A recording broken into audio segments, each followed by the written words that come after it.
Ladies and gentlemen, thanks once again for joining me. I'm your host, Eric Lane, for another edition of the Fast Lane, your podcast for success. Again, thank you for joining me. I appreciate it very much. Thank you for all the listeners that have tuned in to the podcast. And hopefully you've garnered some insight and some information that's helped you along the way. Maybe pass that along. Hopefully that is the goal. Tonight, let's talk about habits. Let's talk a little bit about habits and how they can be misconstrued. Most people think that habits are just that. They're just the thing that they do over and over without even giving a second thought to. When in actuality, the actions that we do are repetitious for a reason. It's not just some mundane autonomic response that we do, that we keep doing over and over just because we did it yesterday. Our actions are there to protect us. It's a safety network. That's why they are indeed habits. So you're not a creature of habit, you're a creature of routine. You're a creature of safety. It's almost a defense mechanism. Remember that we are animals, right? We're just a little more evolved than what you would consider a wild animal. You know, we have the cognitive reasoning skills. We have thoughts and memories. We can plan and devise. So we're evolved. But part of our habitual selves, or our routine selves, is there for safety. And I've always said that we do things in order to provide comfort.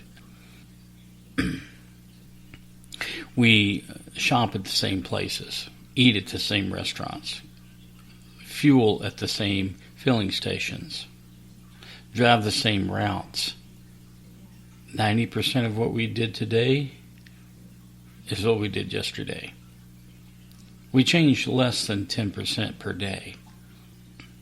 And that is by design. Again, it's a defense mechanism. It's a safety mechanism. And what do I mean by that? I mean that we protect ourselves by knowing what's ahead of us.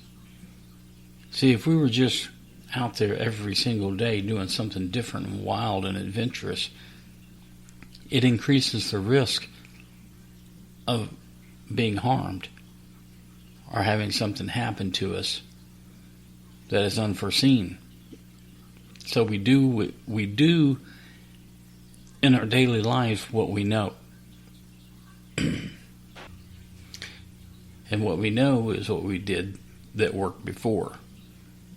Even our decision making, even the things that we have to determine, is it safe or is it not safe?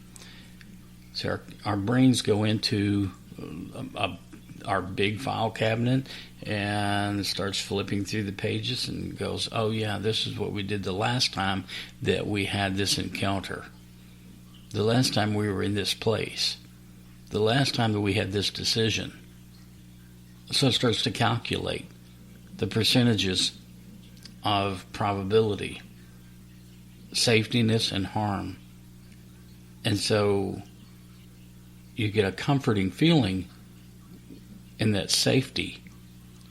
You get that gut-wrenching, I don't know feeling when the percentages are in the risk factor.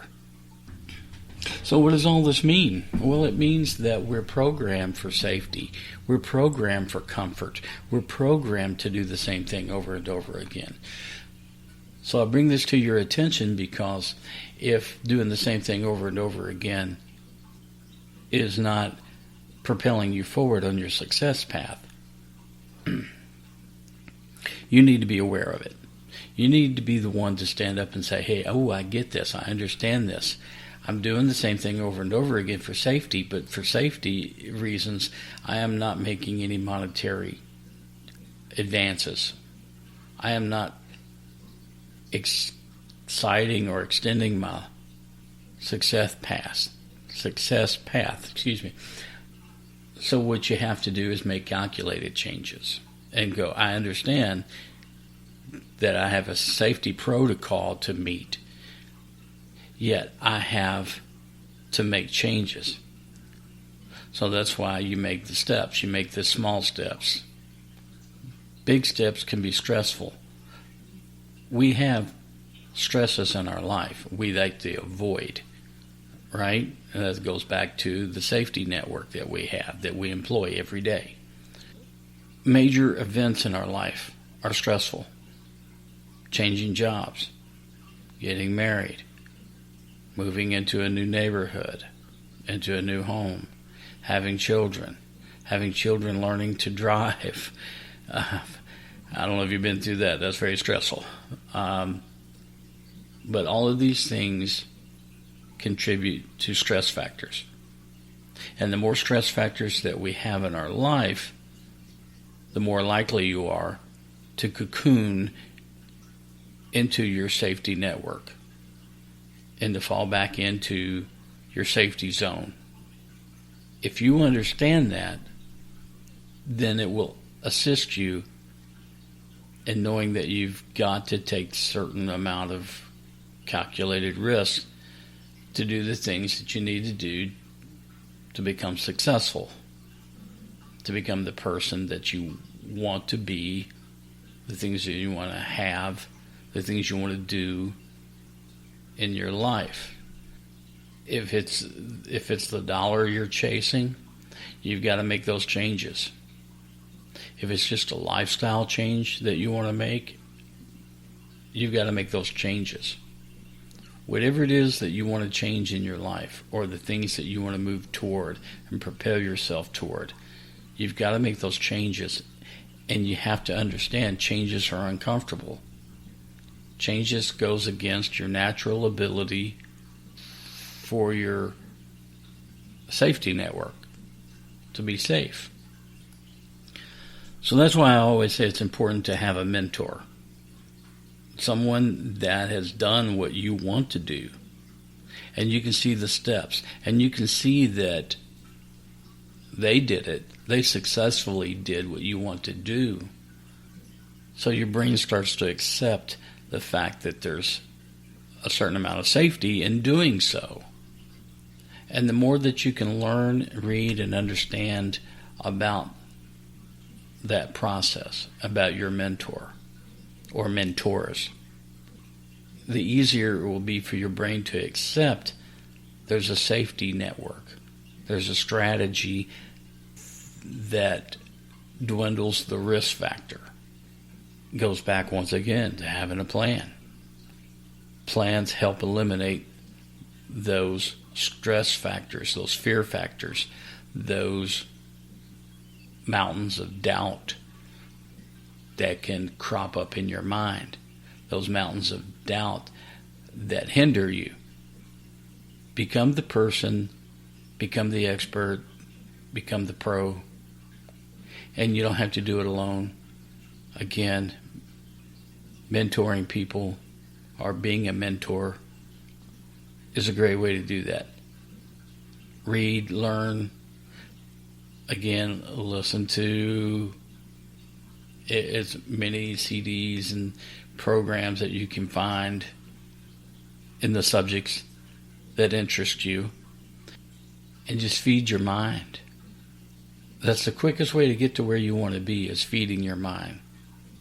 If you want to take a vacation to the tropics, you don't just pack up and head to the airport and pick a destination.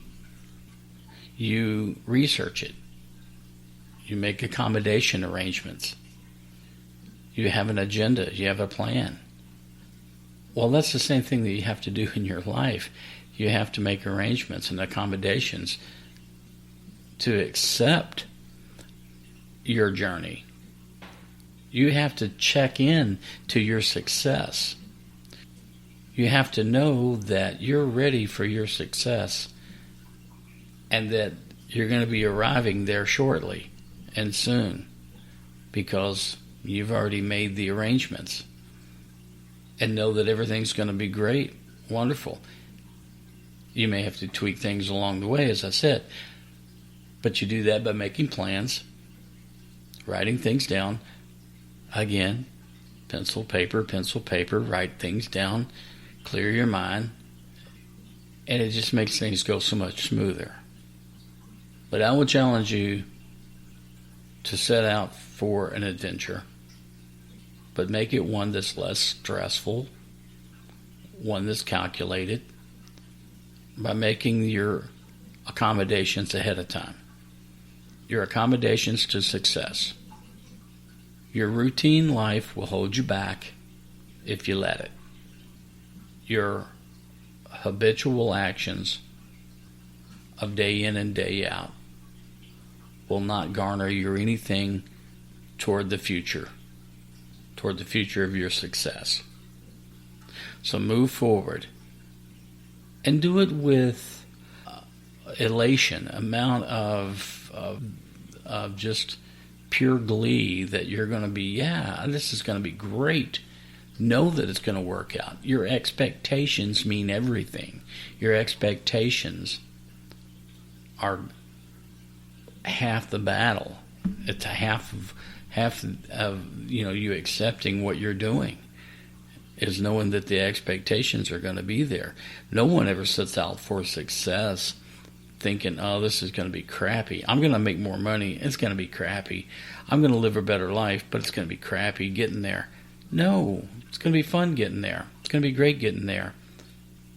And the people that showed you and taught you, that spoke to you and gave to you their time, their wisdom, they did that knowing that you will in turn share that wisdom and your time and your thoughts to someone else.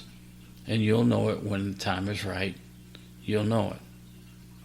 Okay, remember, use your time wisely. Don't let the routine run your life. Make your accommodations for success. Go ahead and write them down. And you can't help but be a winner. It's just going to happen. Okay. For the folks that reached out to me via email, thank you so much. That email is Derek@FastlanePodcast.com. Derek@FastlanePodcast.com. Thank you so much for sending the emails. I appreciate it. Share this podcast with folks of like mind that enjoy some tutelage and some ideas and just some reinforcement to their own ideas. Share. I appreciate it. Leave positive comments only. And you can find me on all of the major outlets where you listen to podcasts. And I appreciate your listenership once again. With that, we will talk again next week. I appreciate you being here, and have a great and wonderful rest of your week. I'm your host, Derek Lane. Podcast for Success, The Fast Lane. Thank you so much.